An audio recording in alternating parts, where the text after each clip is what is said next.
Vitor Hayashi, do Departamento de Engenharia de Computação e Sistemas Digitais da USP. E juntamente com o Fábio Hayashi, dos Laboratórios Didáticos Secos da Universidade Federal do ABC, nós fazemos parte do projeto LabEAD, que é um laboratório de educação à distância. E nesse trabalho, intitulado LabEAD, Laboratório Eletrônico de Ensino à Distância durante o Distanciamento Social, iremos apresentar alguns resultados dessa iniciativa. Então, primeiramente, para dar um contexto, a realização de experimentos práticos é uma atividade indispensável para o ensino de engenharia, seja na Universidade Federal do ABC, seja na USP ou seja em qualquer outra instituição. Na literatura, encontramos algumas alternativas aos laboratórios presenciais. A primeira delas são as simulações virtuais. A segunda delas é o laboratório de acesso remoto. Dentre eles, nós temos alguns estudos de caso, como o WebLab, o Visir, o RMC Lab. E as comparações que nós encontramos, elas versam sobre aspectos pedagógicos e econômicos dessas abordagens. Para a construção do nosso laboratório, na parte de software, nós utilizamos Arduino, Python, HTML, CSS, JavaScript e Fritzing, todos software de código aberto. E na parte de hardware, nós temos uma lista de exemplo, aí, principalmente com Arduino, microcontroladores e outros componentes discretos, mas principalmente com o foco de ser de baixo custo e de fácil aquisição no mercado nacional. Nós aplicamos também um questionário entre 29 de abril de 2020 e 13 de maio de 2020 e conseguimos 28 respostas. Entre as perguntas iniciais, nós temos qual a instituição de ensino, se é, por exemplo, da UFABC, da USP, da Unicamp, da Unesp ou até do IFSP. E a segunda pergunta é qual a sua posição, porque a hipótese era saber se, dependendo do perfil, se você é técnico, estudante ou professor, se a sua percepção sobre o laboratório remoto era diferente ou não. Partindo dessas perguntas, nós fornecemos 3 alternativas para a execução de experimentos de caracterização de um diodo, que é nesse domínio do problema de eletrônica à distância. Então, a primeira delas foi o uso de dados tabelados. Então, o aluno, nessa alternativa, ele só irá pegar os dados tabelados e fazer a parte da análise, não participando da parte da coleta.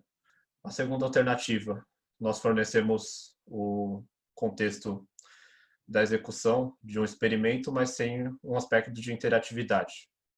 Então, da sua casa, você consegue alterar os valores e realmente executar o experimento à distância, mas o circuito ele se mantém fixo.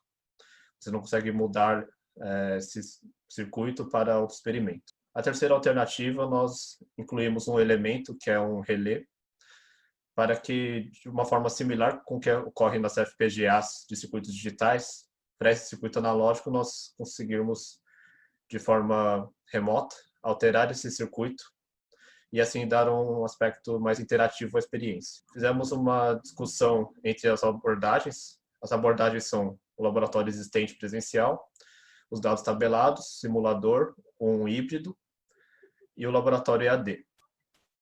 E as categorias que nós avaliamos são realmente se ele requer ou não presença física do aluno no laboratório, aspectos de acessibilidade do aluno, se requer, por exemplo, uma internet de boa qualidade ou computador com boa qualidade e alta capacidade de processamento, por exemplo, aspectos de aprendizagem do aluno e custos para a escola. E partindo dessa análise primária da literatura, nós partimos para o questionário. Dos resultados, nós temos que, primeiro, da questão de perfil, a maioria dos participantes são da UFABC ou da USP. Isso é esperado, pois é onde nós temos mais participação. Os perfis participantes têm uma boa distribuição entre técnicos, professores, mais ou menos metade, e a outra metade sendo alunos de graduação e pós-graduação. Então, pela nota atribuída aos 3 alternativas, nós vemos que, para todos os perfis, a alternativa C, com maior interação, é vista como a melhor. E você tem, realmente, para o professor, ele tem uma percepção que a alternativa só de dados tabelados é bem pior que as outras. Essa percepção existe nos outros perfis, mas de forma mais tênue. Essa foi a parte quantitativa. Para a parte qualitativa, eu trago 2 comentários. O primeiro deles é esse que está apresentado. Primeiro, considero que quanto mais interação dos alunos com o experimento, mesmo EAD, fica melhor para a aprendizagem. Então, isso reforça o nosso resultado quantitativo de que a alternativa C seria melhor, se ela proporciona maior interação. Esse segundo comentário, falando que a alternativa A é boa para pessoas com dificuldade na internet, então dados tabelados por pior que eles possam ser no aspecto pedagógico, ele é o que é acessível para pessoas com instabilidade de rede, por exemplo.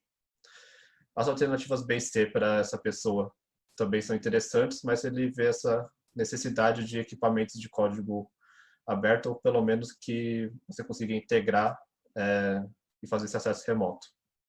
Ele também fala um pouco sobre a oportunidade de integrar com LabVIEW e outros tipos de software. Mas, principalmente nesse comentário, nós podemos perceber que o autor também se preocupa com dois aspectos. Primeiro, de conectividade à internet, acessibilidade, essa conexão de internet de boa qualidade. E segundo, a capacidade do computador que está na casa do aluno, pois mesmo a questão de simulador, para esse professor, para ele está claro que há necessidade de um bom computador mesmo para a questão do simulador mesmo totalmente offline. A seguir, nós apresentamos alguns exemplos da bancada remota para experimentos de eletrônica. E o aspecto inovador aqui é realmente essa parte de interatividade. Então, para o mesmo circuito, para as pessoas, os alunos, conseguirem trocar de forma bem interativa todas as montagens de um amplificador operacional, nós colocamos diversos relés e chaves analógicas para proporcionar essa interação. Então, do lado direito ali a gente tem o esquema e do lado esquerdo a gente tem tanto a webcam quanto o aparato de bancada remota, osciloscópio, fontes de tensão e outros equipamentos. Então, essa aqui é a nossa ideia da interatividade. Então, para cada uma das montagens, nós podemos ter diferentes configurações desse tipo dos relés e das chaves analógicas, de forma que aquele circuito que eu mostrei na transparência anterior, ele fica equivalente a cada uma dessas montagens que estamos vendo aqui. Então, por exemplo, o comparador, amplificador, Schmitt trigger e a montagem oscilador de uma única montagem em hardware. O segundo exemplo aqui é na questão de um experimento alternado,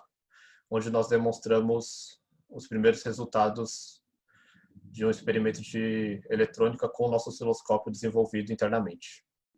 Do lado direito nós temos a webcam e do lado esquerdo toda a ferramenta desenvolvida. Para as considerações finais, a abordagem foi avaliada em relação a aspectos como a aprendizagem do aluno e custos para a escola, tanto de forma qualitativa quanto quantitativa, para 3 tipos de perfis de entrevistado: professor, técnico e aluno. E obtivemos, então, 28 respostas nesse questionário. A alternativa de laboratório remoto foi a melhor avaliada pelos 3 perfis de entrevistados, validando então a proposta. E, adicionalmente, exemplos de experimentos de eletrônica de filtro passa-baixas e amplificador operacional foram viabilizados através da construção dessas ferramentas de bancada com Arduino. Então, por exemplo, osciloscópio, gerador de funções, fonte de tensão e voltímetro, totalmente em código aberto para os autores. Nós temos todo o código aberto e estamos continuando a fazer esse desenvolvimento para implantação tanto na USP quanto na UFABC. Obrigado.